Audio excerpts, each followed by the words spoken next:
In the quest to become a personal finance manager, a key component that you must be really good and great at is cost cutting. Of course, there's always the space or the need to make more money because sometimes you can only cut your cost but so low. But a key component to accelerating your journey and becoming a great money manager is cutting your costs in the right and strategic manner. I delve deeper into this idea in my book, How to Become a Great Money Manager, where I show you how you can be mindful of your cost cutting and they have a high impact versus you going about cutting your cost and feeling resentful or overwhelmed or severely affecting your quality of life in a negative way. Cost cutting, when done right, has lots of benefits, which I won't actually go into details in today. But I don't want you to think that cost cutting should be only done when times are hard or when there's hardship at all. Example, Google that made almost $300 billion in revenue. Okay, they made about $270 billion last year. On this last earnings call, its CFO said, oh, we can do better with our cost cutting. Take a minute to think about this. This is a company that has tens of billions of dollars in pure cash reserves. This is a company that made record profits in the last year. And yet, the CFO is still talking about cutting costs. Why are they cutting costs? They have a lot of money, but they want to be efficient. So as you can see, cost cutting is not only done when it's at hand. You can also be in a good state and still be cutting costs. And so in order for you to master the process of becoming a great cost cutter, as it were, without negatively affecting your quality of life severely or causing the wrong cost, I'm going to show you the 3 foolproof way in which you can go about cutting your cost and get the best results and become the personal finance master you want to be. Number 1, have a target in mind. You always have to have a target. One of the traps I've seen people make when I'm trying to work with people or for my research is, oh, I want to cut my costs. Oh, yeah, I know I'm spending a lot of money. Oh, I know I'm not doing well with my spending. How much do you want to cut? Is it per month? How much do you want to cut? $1, 1,000, 10,000.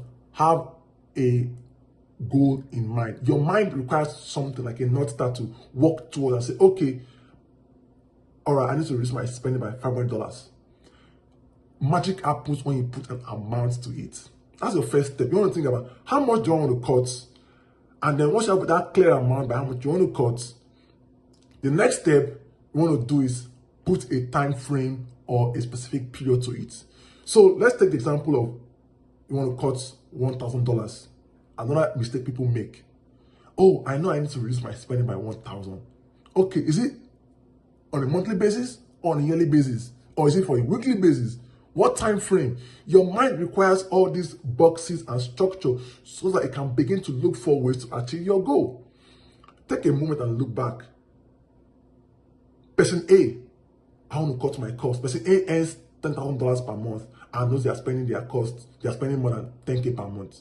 Person B says, I'm making 10K per month and I'm currently spending 12K per month. At the minimum, I need to cut my cost by 2K. Who do you think would make more progress in their goals? Person B, because why? They already know what they want to look for, and so their mind begins to work towards achieving that goal. So put a time frame to your cost-cutting measure. Monthly, yearly, weekly, whatever time frame it is, put a time frame, and then combine those two together, you begin to see how your mind will look for ways automatically cutting the cost. One of the problems that people experience in their cost cutting is that because they're not specific about the amount or the time, they cut the wrong cost or they cut the cost too bad that doesn't move the needle. You want your mind to be trained towards identifying a mix of the high and low levers to pull that will move you towards your goal. And number 3, this is where the worst happens. I've seen people set the goals, set the time frame, but they don't take action. Number 3, take action. You have to take action.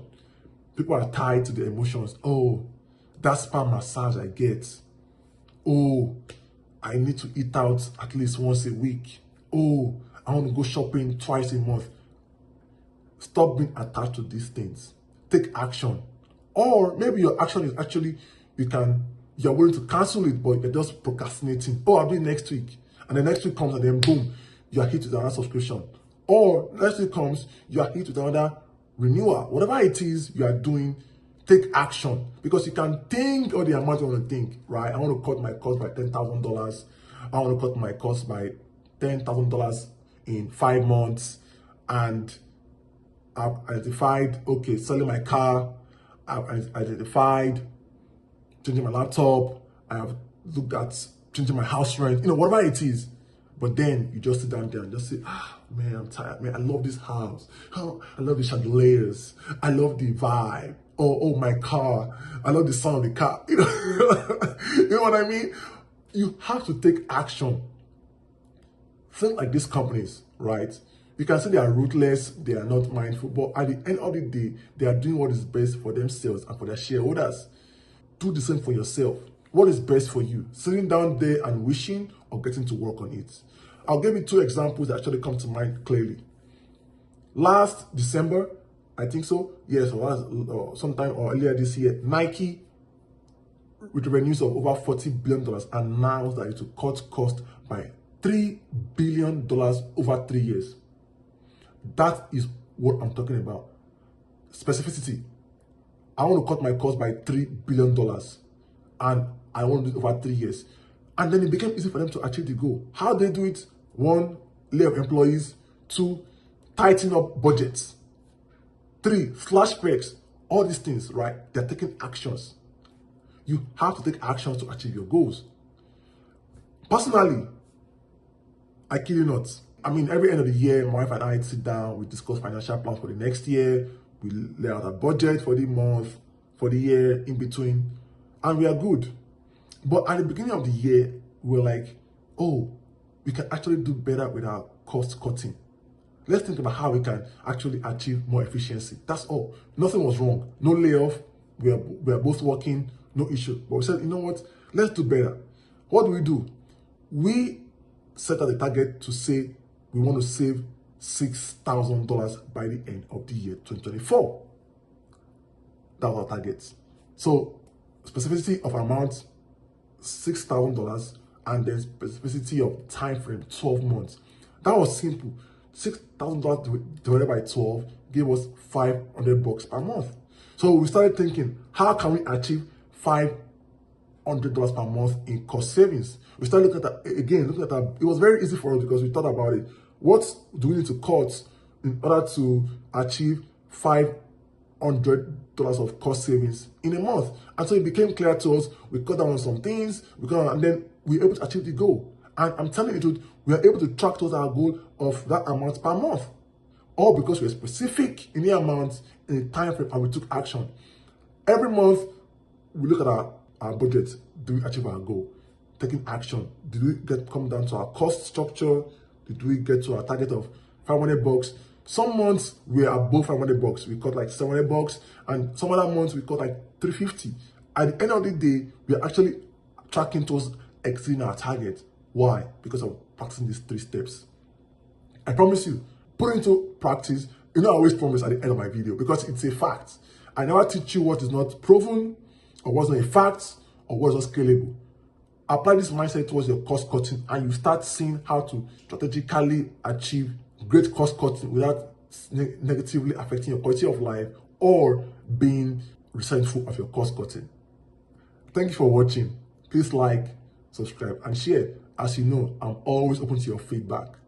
Please let me know what you think. Remember, the book is up and running. You can learn more about cost cutting, practical strategies, and how you can apply them to your life down the line.